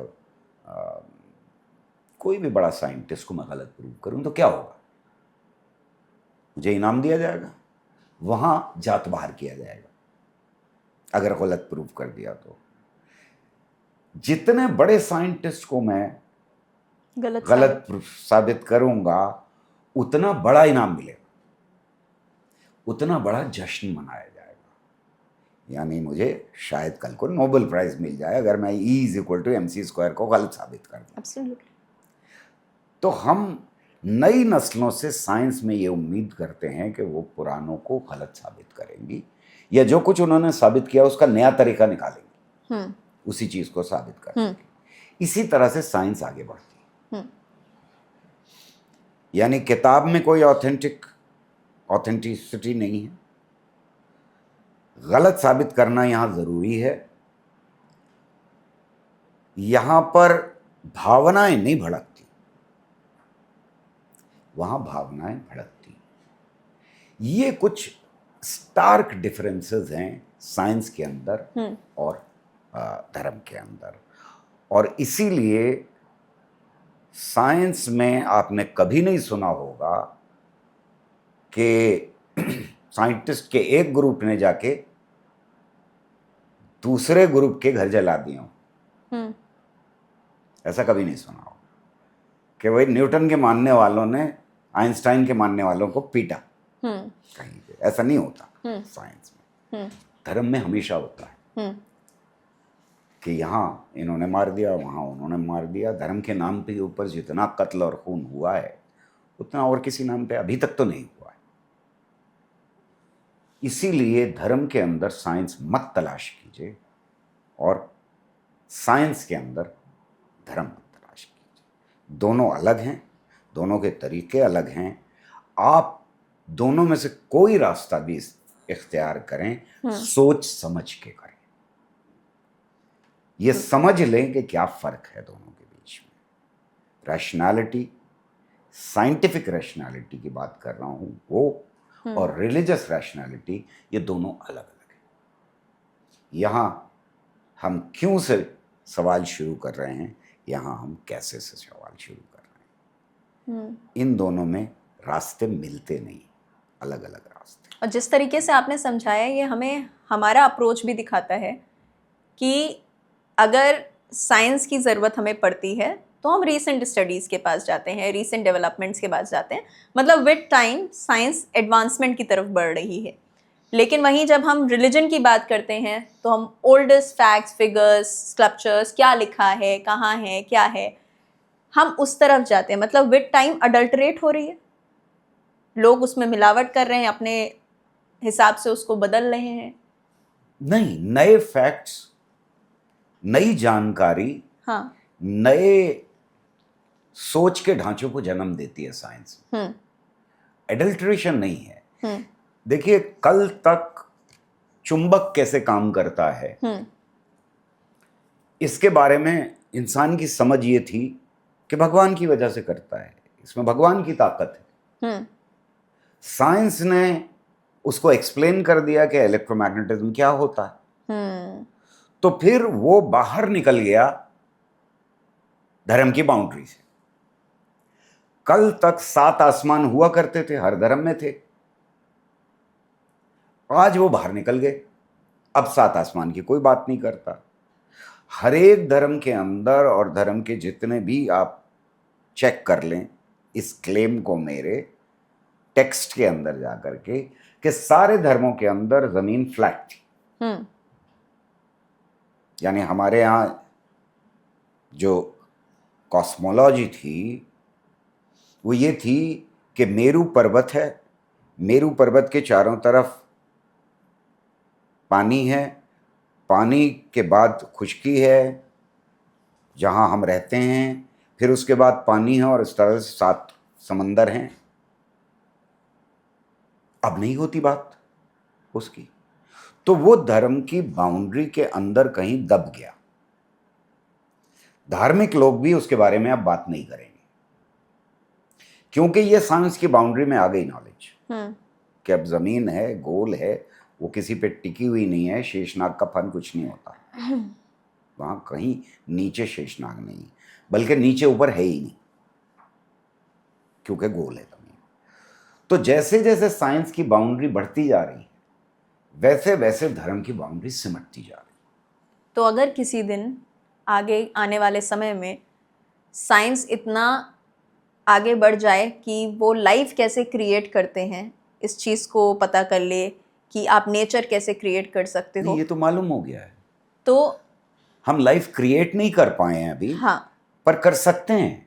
तो अगर ये चीज़ बहुत इजीली एक्सेसिबल हो जाए कि भाई दिल्ली में किसी साइंटिस्ट ने अपनी लैब में कुछ एक पेड़ उगा दिया बिना किसी सीड के, बिना कुछ इक्वेशंस लगाई, कुछ कॉम्बिनेशंस किए, जिससे ये हो गया, तो जो अभी तक मान्यता चली आ रही है कि God is the ultimate creator, क्या वो भी धर्म के बाउंड्री से बाहर चला जाएगा? जा रहा है। कल तक कोई बीमार पड़ जाता था तो हम यही तो कहते थे कि भाई भगवान पे भरोसा रखो, यकीन रखो उसके ऊपर, अल्लाह मियाँ पे यकीन रखो, जो भी आपकी मान्यता है उस पर यकीन रखो। आज हम दवा देते हैं, और यही नहीं, हम उसका दिल बदल देते हैं भाई। हम उसके गुर्दे बदल देते हैं इंसान के, इसलिए कि हम उसकी जिंदगी के ऊपर ज्यादा से ज्यादा काबू पाते जा रहे हैं। जब तक नॉलेज नहीं थी हमारे पास, तब तक हमारा सारा यकीन वहां था। अब वो धीरे धीरे खिसक करके हमने लाइफ के ऊपर कंट्रोल कर लिया। पहले हम आत्मा में यकीन रखते थे, बहुत सारे लोग, 90% लोग शायद रखते होंगे, नहीं, लगभग 75% आज भी दुनिया के लोग आत्मा में यकीन रखते हैं। आत्मा खिसक करके धीरे धीरे खत्म ही हो गई है ना। बाकी 24% लोगों में, 25% लोगों में उसका कॉन्सेप्ट खत्म हो गया है। क्यों? इसलिए कि हमें मालूम है आज की दौर में कि किसी की भी मौत एक वक्त में नहीं होती। उसकी सांसें रुक सकती हैं, उसका ब्रेन फंक्शन एक वक्त में हो सकता है कि रुक जाए, लेकिन मौत नहीं होती, क्योंकि हमारा बदन करोड़ों करोड़ सेल्स से बना हुआ है। वो मरने में टाइम लगाते हैं, और इसीलिए जो मरता है कोई आदमी तो उसकी आंखें डोनेट की जा सकती हैं, उसका दिल डोनेट किया जा सकता है, क्योंकि दिल जिंदा है, अभी उसके सेल्स जिंदा हैं, हमने उस वक्त निकाल लिया उसको, अभी उसके गुर्दों के सेल्स जिंदा हैं सारे। तो आत्मा का कॉन्सेप्ट तो खत्म होता जा रहा है साइंस की वजह से। तो लोग जो क्लेम करते हैं कि उनको भूत नजर आया, उनको रूह नजर आई, ये सब क्या है? यहाँ की खराबी। अच्छा, साइंस जो एडवांसमेंट करती जा रही है, हमें बहुत सारी चीज़ों के क्लियर कॉन्सेप्ट्स मालूम है, मगर कई सारी जगहें ऐसी भी हैं जहाँ साइंस के कॉन्सेप्ट्स चैलेंज हो जाते हैं। जैसे कि जगन्नाथ टेम्पल है, वहाँ पर जो फ्लैग है वो हमेशा हवा के डायरेक्शन से उल्टा उड़ेगा। या फिर अगर आप बात करें, मेहंदीपुर बालाजी में बहुत सारे लोग जाते हैं, वहाँ उन्हें पैरानॉर्मल एक्टिविटीज एक्सपीरियंस कौन सी हवा के ऑपोजिट? जो भी हवा चल रही होगी जिस डायरेक्शन में। कहाँ? मंदिर के आजू बाजू आसपास जो उस एरिया, हाँ, जो फ्लैग के ऊपर हवा चल रही है वो है इम्पोर्टेंट। आजू बाजू में जो चल रही है वो इम्पोर्टेंट नहीं है। इसके अलावा जब कामाख्या देवी मंदिर है, वहाँ हम लोग ब्लीडिंग गॉडेस कह देते हैं, या जो एक हैंगिंग पिलर बहुत लिपाक्षी टेम्पल का फेमस है, तो कई जगह लोग कह देते हैं कि कुछ ऐसी जगहें हैं जहाँ साइंस भी अप्लाई नहीं होती है। ये क्लेम्स जो हैं ये कहीं भी कभी भी दुनिया के किसी भी हिस्से में सही साबित नहीं हुए आज तक। जितने भी क्लेम हैं, चाहे वो वीपिंग मैरी हो, या सिक्कों का चिपक जाना हो, या पानी का मीठा हो जाना हो कहीं पर, या फ्लैग का ऐसे नहीं वैसे चलना हो, सब बेकार की बात है। मैंने कहा कि हमारे ऊपर लगातार बम्बार्डमेंट है रिलीजियस मैसेजेस का, इसलिए हमारा जो पहला रिएक्शन होता है वो इन क्लेम्स को चैलेंज करना नहीं होता है, साइंस को चैलेंज करना होता है। हम फौरन ये देखिए साइंस यहाँ फेल हो गई बिना सोचे हुए। हमें एक्सप्लेनेशन नहीं पता, इसका मतलब ये नहीं है कि एक्सप्लेनेशन नहीं है। सब तरफ हवा यूं चल रही है, झंडे के ऊपर हवा दूसरे डायरेक्शन में चल रही है, तो झंडा तो दूसरी तरफ चलेगा, वो आजू बाजू तो नहीं देखेगा कि कहाँ चल रही है हवा। सिंपल है। आपको लगेगा कि आपके पास से जो हवा गुजर रही है, आप नीचे खड़े हुए हैं, झंडा ऊपर, आपको लगेगा हवा इधर की तरफ चल रही है। वहां लगा के देखिए ना कि हवा किधर चल रही है झंडे के लिए। झंडे को क्या पता कि बाकी जगह हवा कैसी चल रही है। इनमें से कोई ऐसा नहीं है जो चमत्कार सही साबित हुआ हो, चमत्कार साबित हुआ हो। दुनिया में कहीं नहीं है। सिर्फ हमारे देश की बात नहीं है, दुनिया में कहीं नहीं। तो साइंस में चमत्कार जैसा कुछ नहीं होता। चमत्कार साइंस के अंदर यही होता है कि हम नई नॉलेज से नए पैराडाइम को जन्म दें, नई सोच को जन्म दें, वहां होता है चमत्कार।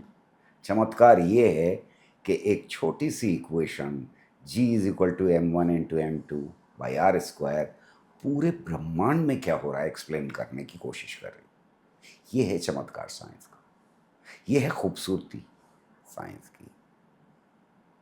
जब हम कह रहे थे कि सिर्फ चांद तारे ये वो और एक आकाश गंगा है, और एक दिन साइंस ने कहा नहीं, एक आकाश गंगा नहीं है, लाखों करोड़ों आकाश गंगाएं हैं, जरा झांक के देखो, गौर से देखो। ये है चमत्कार साइंस के अंदर। जब आइंस्टाइन ये कह रहे थे कि ये ब्रह्मांड स्टैटिक है, रुका हुआ है, और फिर दो नौजवान अननोन बिल्कुल उठते हैं और खड़े होके कहते हैं नहीं, आप गलत कह रहे हैं, सारी आकाश गंगाएं एक दूसरे से दूर जा रही, ये ब्रह्मांड फैल रहा है। ये है चमत्कार साइंस का। साइंस का चमत्कार ये है कि अगर आकाश गंगाएं फैल रही हैं तो चलो पता करते हैं कि कब वो सारी एक जगह थी। तब कैसे एक जगह हो सकती हैं? इतना सब कुछ एक जगह हो ही नहीं सकता। तब E = mc² आता है और कहता है कि नहीं, मैटर सारा का सारा एनर्जी हो सकता है, और एनर्जी बहुत छोटी स्पेस में रह सकती है, ब्लैक होल बन सकते हैं। ये है साइंस की खूबसूरती और चमत्कार, जो हमें पढ़ाया नहीं जाता। हमें साइंस डंडे से पढ़ाई जाती है। और जो सिक्स सेंस की बात होती है कि कह दिया जाता है कि सिक्स सेंस है, उसका भी कोई साइंटिफिक एक्सप्लेनेशन है? सिक्स सेंस वही सेंस है जो कॉमन सेंस से आता है, एक्सपीरियंस से आता है। अगर मैं रोज आपको देखता हूँ और आपके साथ चलता हूँ घर जाने का, तो 99% इसके चांसेस हैं कि मैं प्रिडिक्ट कर सकता हूँ कि कौन सी सड़क से आप जाएंगी।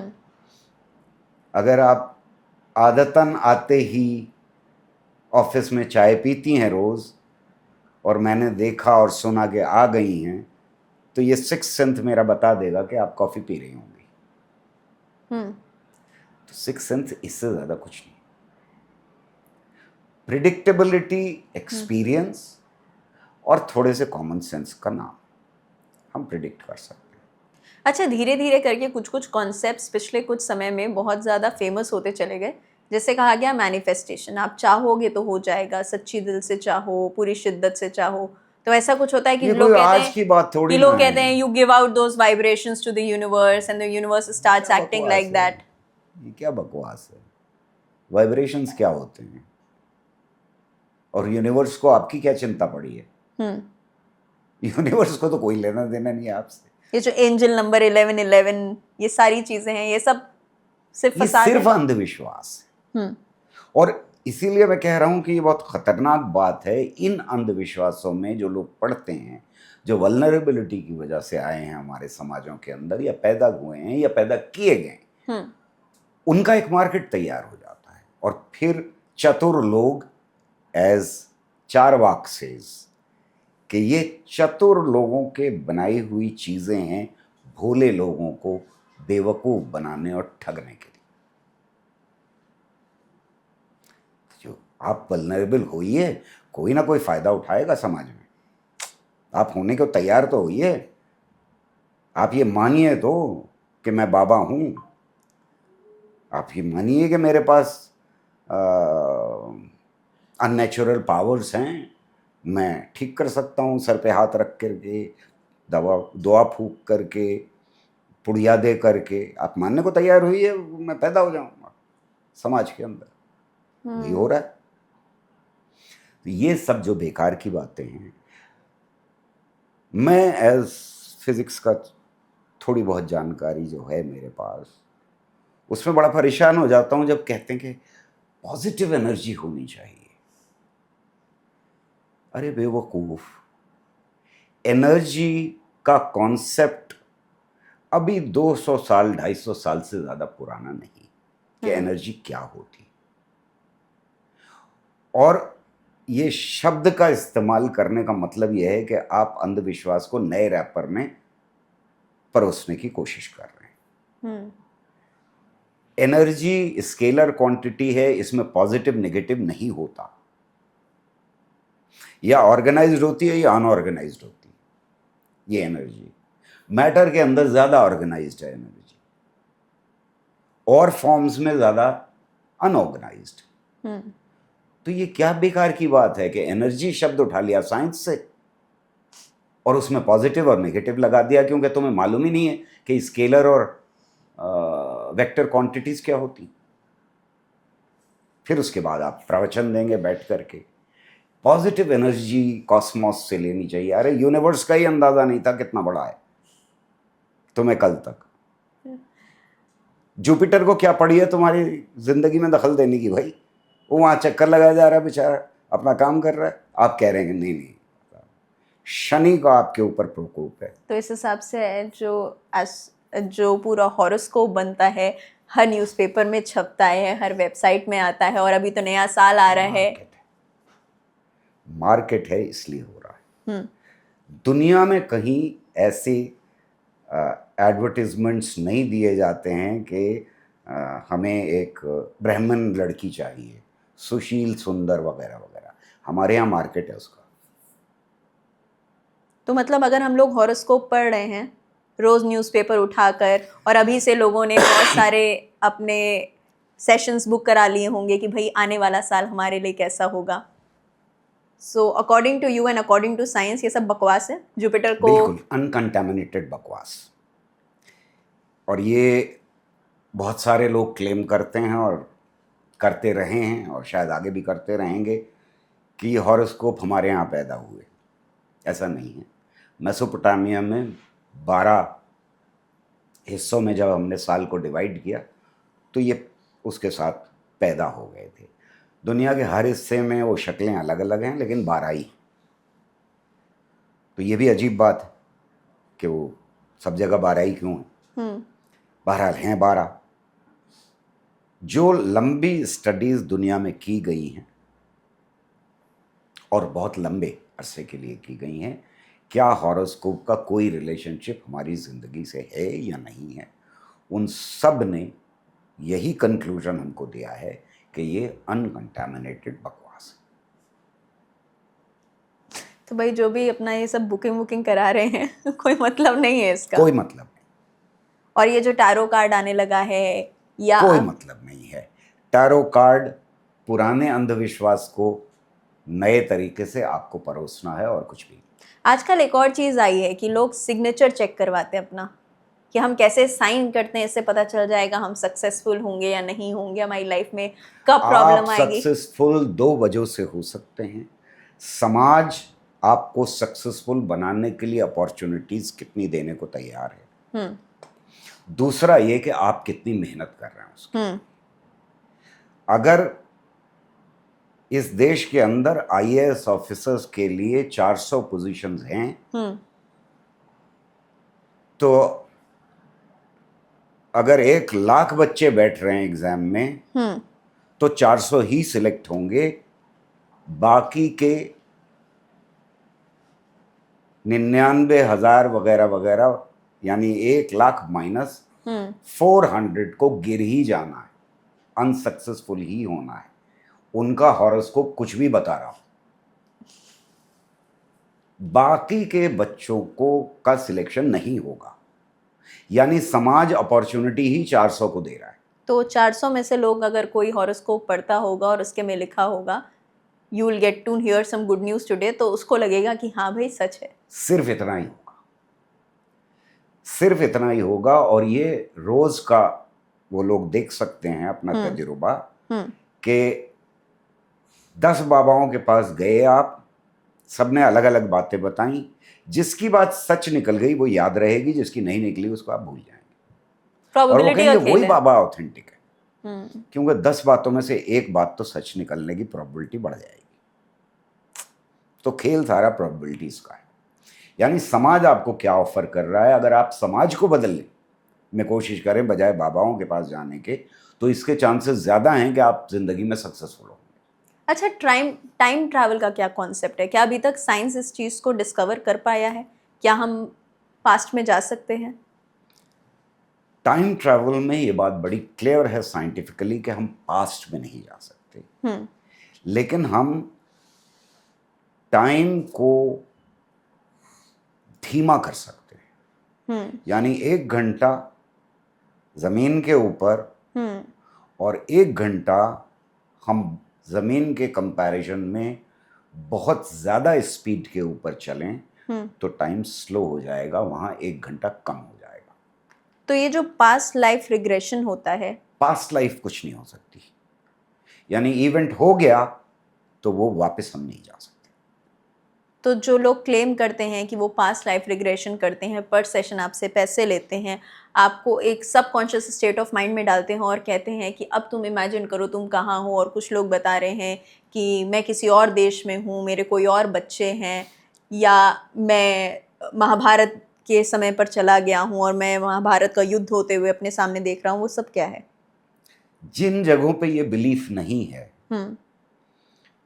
कि जीवन चक्र है, यानी इस्लामिक वर्ल्ड में नहीं है, ज्यू वर्ल्ड में नहीं है, क्रिश्चियन वर्ल्ड में नहीं है ये बिलीफ, वहां पास्ट लाइफ में जाता ही नहीं कोई, क्योंकि पास्ट लाइफ का यकीन नहीं है।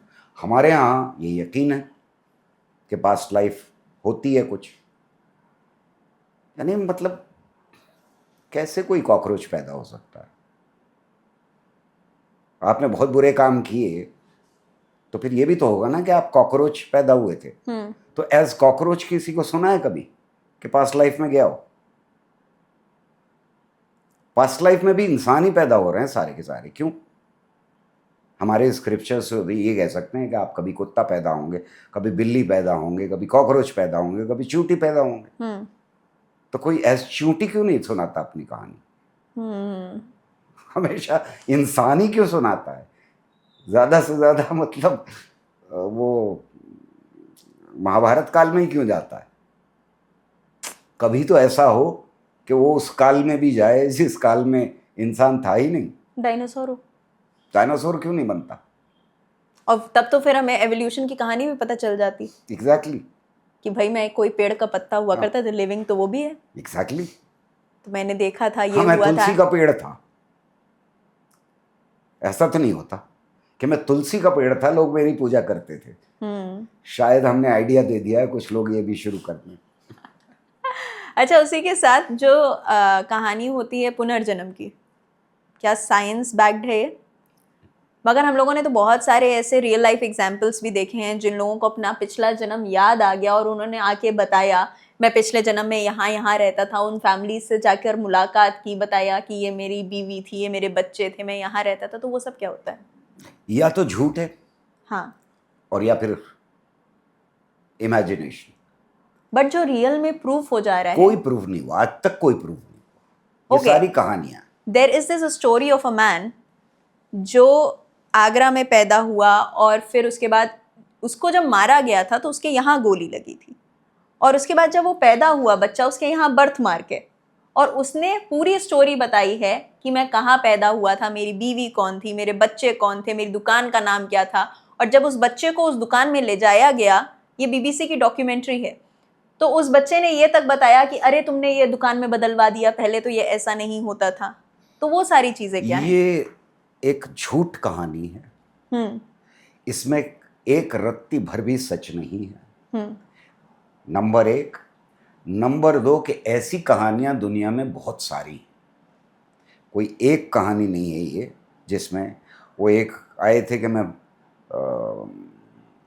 सारी टीवी चैनल्स पे लेके घूम रहे थे एक बच्चे को कि वो पिछले जन्म में अंग्रेज था तो अंग्रेजी बोलना सीख गया है।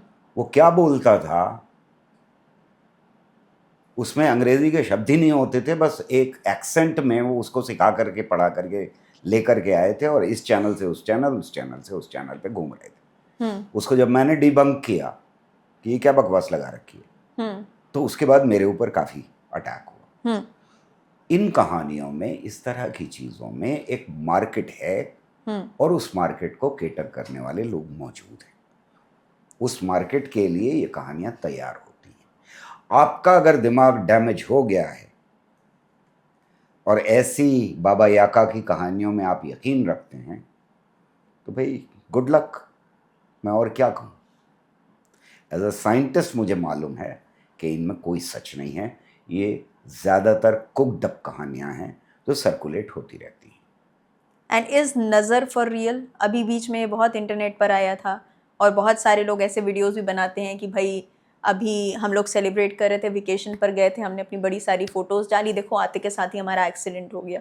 और जब आप ऐसी बहुत सारी स्टोरीज़ देख लेते हो तो आपके दिमाग में भी आ जाता है कि वो एक ब्लू और वाइट वाला डॉट अपने प्रोफाइल पे लगा दें, काला धागा पहन लें, जो आपने शुरू में बताया था, काला टीका लगा लें। तो इज़ नज़र फॉर रियल? ऐसा कुछ भी नहीं होता। यकीन रखना या ना यकीन रखना आपकी आज़ादी पे डिपेंड करता है। लेकिन साइंटिफिक इन्वेस्टिगेशंस ये बताती हैं कि ऐसी चीज़ों का हमारे ऊपर कोई असर नहीं होता। हमारी ज़िंदगी से कोई लेना देना नहीं है। हमारी ज़िंदगी से राहु केतु का कोई लेना देना नहीं है। राहु केतु को हमारी कोई फिक्र नहीं है। आप ये तो पूछ लीजिए कि भाई राहु केतु से तो पूछ लीजिए कि आपकी क्या फिक्र करना है वो, और क्यों करेंगे। कोई भी प्लैनेट आपकी क्यों फिक्र करेगा, ये कॉस्मॉस क्यों फिक्र करेगा आपकी। 14 बिलियन ईयर्स लगभग लगाए हैं इसने एवोल्यूशन में अपने।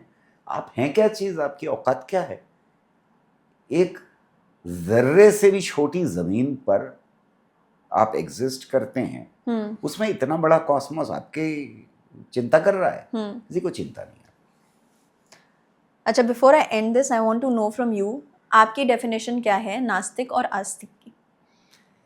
मेरी नास्तिक की डेफिनेशन ये है कि जो अपने ऊपर यकीन रखता हो और किसी भी अपने सारे एक्शंस की जिम्मेदारी लेता हो और किसी भी सुपर नेचुरल पावर में यकीन ना रखता हो, जिसे ये पता हो कि हमें क्या नहीं पता है,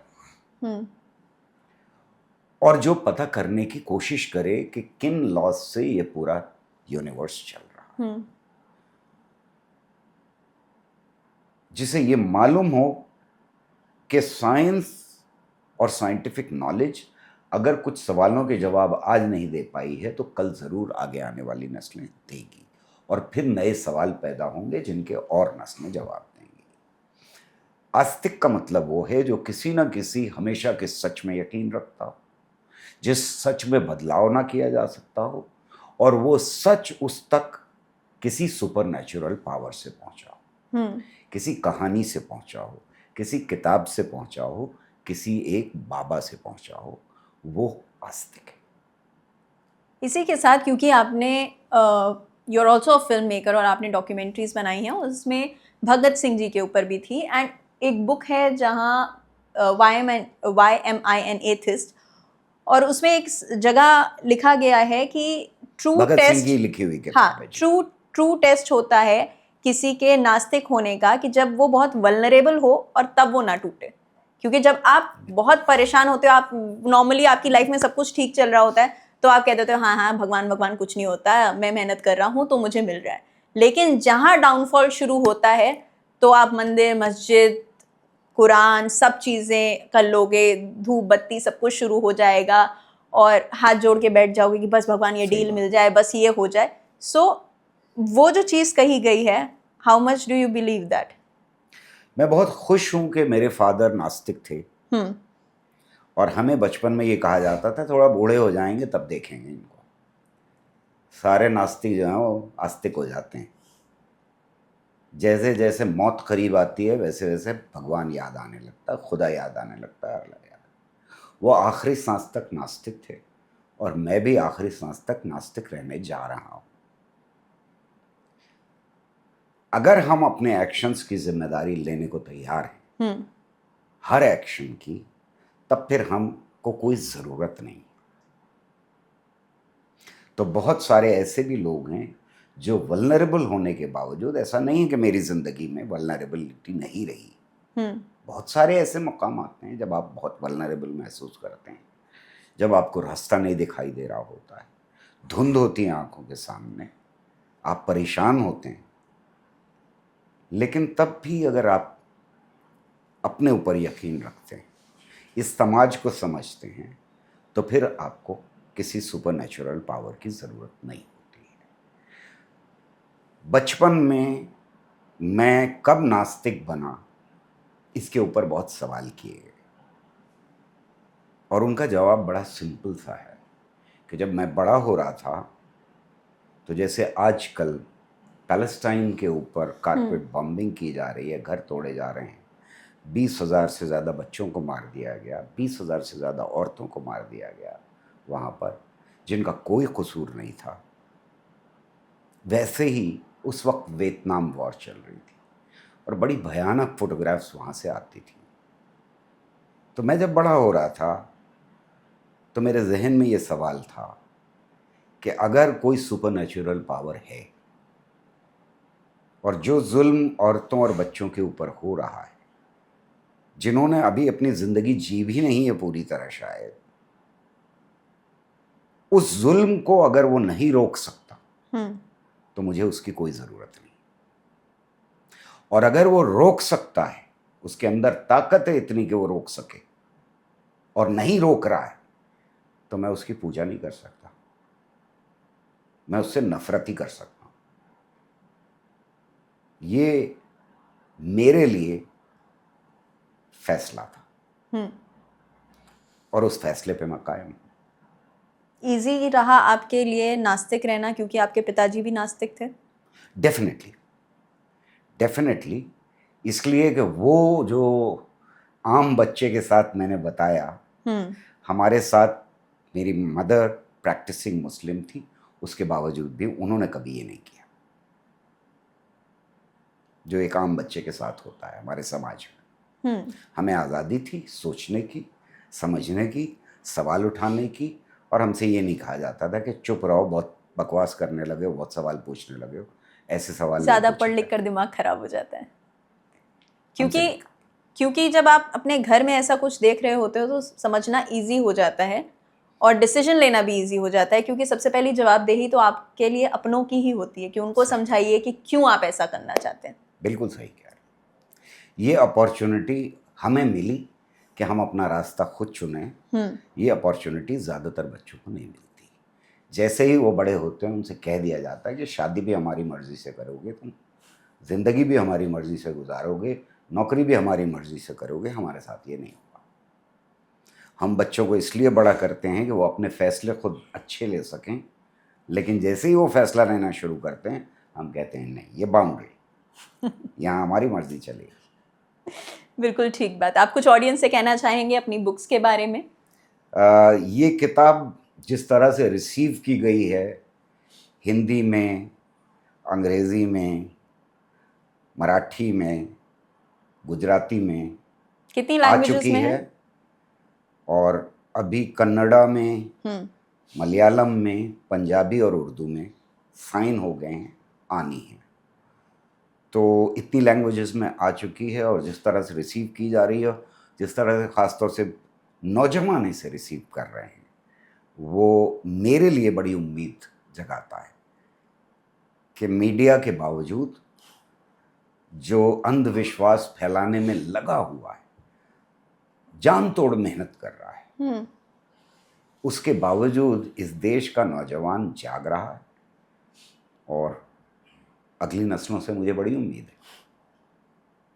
बहुत बहुत शुक्रिया समय देने के लिए, हमसे बात करने के लिए। और भी बहुत सारे सवाल हैं जो अगर हम इस पॉडकास्ट में नहीं कवर कर पाए, हम कोशिश करेंगे कि फिर हम लोग साथ में बैठें और इन सारी चीज़ों के बारे में बात हो।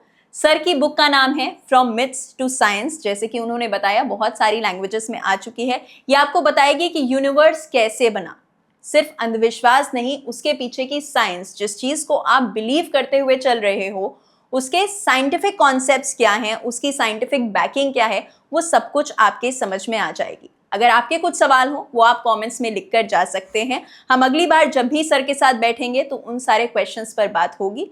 उससे पहले ये पॉडकास्ट आपको कैसा लगा आप हमें कमेंट्स में ज़रूर बताइएगा। अपने सभी जानने वालों के साथ इसे शेयर कीजिएगा, व्हाट्सएप ग्रुप में इसका लिंक डाल दीजिएगा और इसके ऊपर डिस्कशन भी कीजिएगा, क्योंकि जब आप लोग इस चीज़ को डिस्कस करोगे तो आपका भी ओपिनियन सामने आएगा और आप भी रैशनली उस चीज़ के बारे में इन डेप्थ तरीके से सोचेंगे। आज के एपिसोड के लिए सिर्फ इतना ही है। हाय बाय निहारिका को सारे सोशल मीडिया प्लेटफॉर्म्स पर फॉलो कर लीजिएगा और बेल आइकन पर जरूर क्लिक कर दीजिएगा।